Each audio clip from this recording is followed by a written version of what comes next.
You stand inside the stifling, oppressive heat of the Pennsylvania State House in September 1787.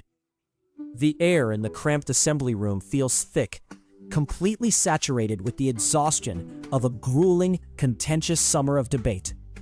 George Mason, 62 years old and possessing an intellect his peers openly equate to Dante or Newton, rises slowly to speak. The room immediately falls silent. Instead of offering a graceful concession to political unity, he actively sabotages the foundation of the newly proposed republic. You watch as he glares at the stunned delegates, his intense dark eyes flashing with unyielding defiance. He declares, his voice trembling with furious sincerity, that he would rather chop off his right hand than put it to this document as it currently stands. He subsequently publishes his Objections to this Constitution of Government, explicitly citing its dangerous centralization of federal power and the glaring, inexcusable absence of a Bill of Rights. In taking this rigid stance, he sacrifices his closest political alliances, thoroughly destroying a lifelong friendship with George Washington. You witness the paralyzing paradox of rigid idealism, a revered founder tearing down the very edifice he helped conceive because it fails to meet his standard of absolute purity. This total rejection of messy human compromise does not manifest out of thin air. It stems from a sudden, violent lesson in the unpredictability of the natural world. In March 1735, a fierce squall abruptly ruptures a 10-year-old Mason's childhood. You look out over the choppy, gray expanse of the Potomac River, watching as the sudden gale effortlessly capsizes his father's boat. The patriarch drowns, swallowed whole by the chaotic, indifferent forces of nature.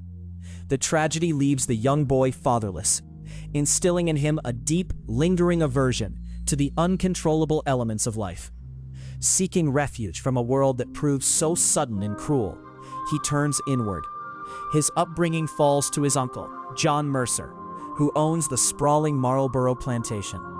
You find the young man retreating entirely into his uncle's immense library, a sanctuary containing over 1,500 volumes of intricate legal texts, ancient history, and detailed medical manuals. Here, isolated among the quiet pages, his brilliant mind takes shape. He absorbs Enlightenment philosophy in total silence, deliberately building a worldview based strictly on rational texts, rather than the unpredictable reality of public interaction. The library offers a structured perfection that the treacherous Potomac never could. By 1750, a 25-year-old Mason cements his status as a wealthy gentleman planter, marrying 16-year-old Anne Eilbeck and beginning the meticulous construction of his opulent, generational estate, Gunston Hall.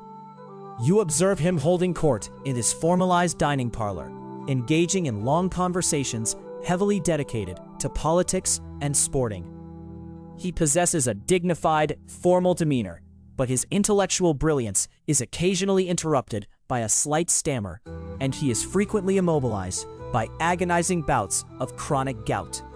He profoundly despises the routines of public life and loathes tedious committee work, preferring to sit in his quiet domesticity, writing passionately about liberty and the inherent rights of humanity. Yet as you walk the expansive grounds of Gunston Hall, you witness a profound moral hypocrisy. Mason vehemently condemns the institution of slavery, writing that it poisons the minds of masters, turns them into petty tyrants, and will inevitably bring down the judgment of the heavens.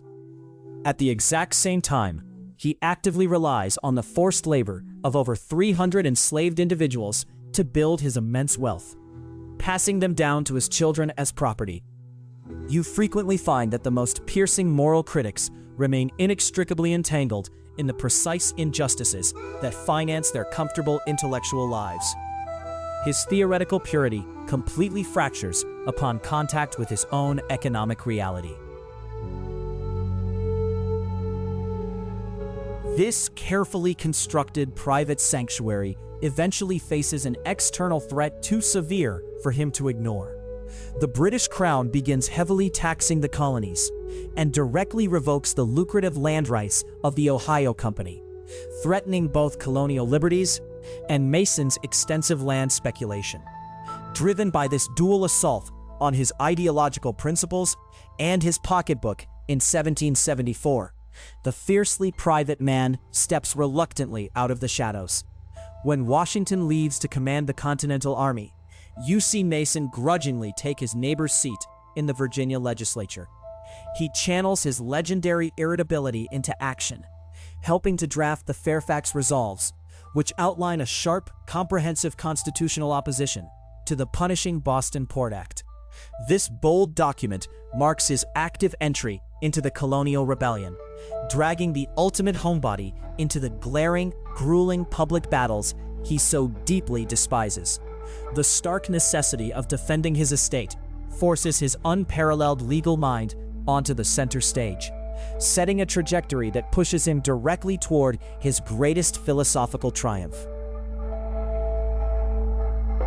That triumph arrives in Williamsburg in May 1776.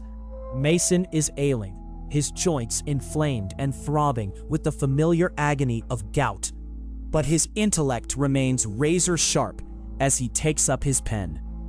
You watch him draft the Virginia Declaration of Rights, laying the definitive blueprint for what will soon become the Declaration of Independence and the United States Bill of Rights.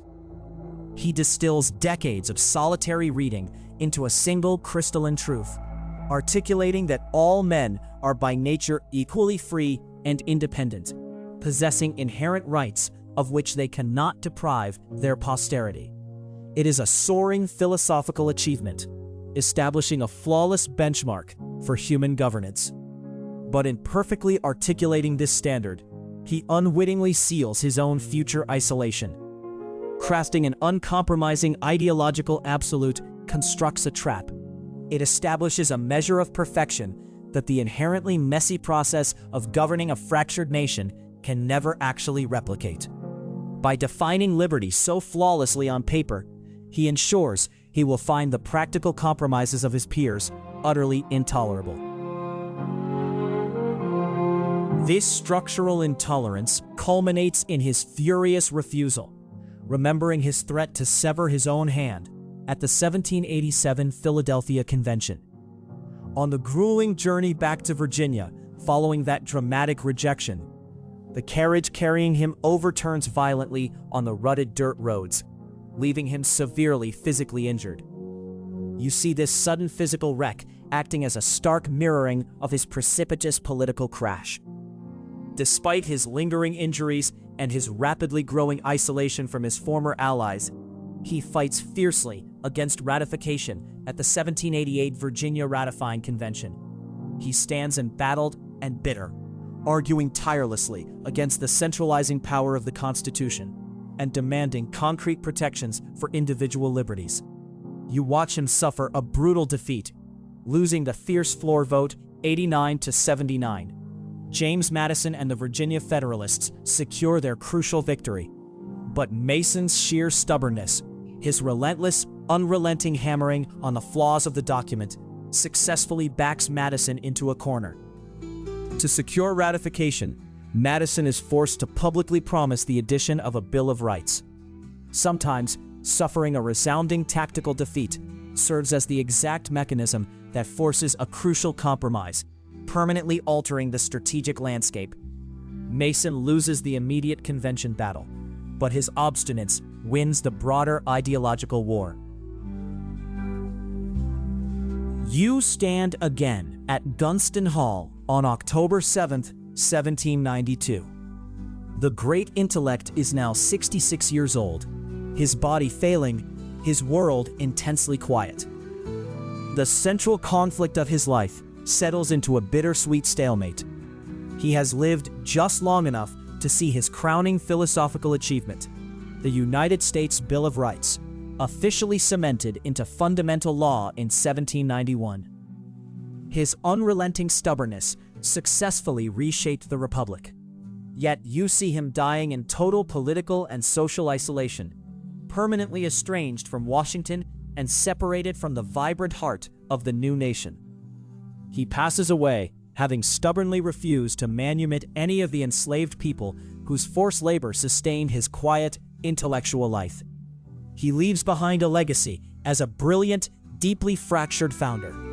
The paralyzing paradox of rigid idealism may secure a flawless historical legacy, but it reliably exacts a devastating personal cost.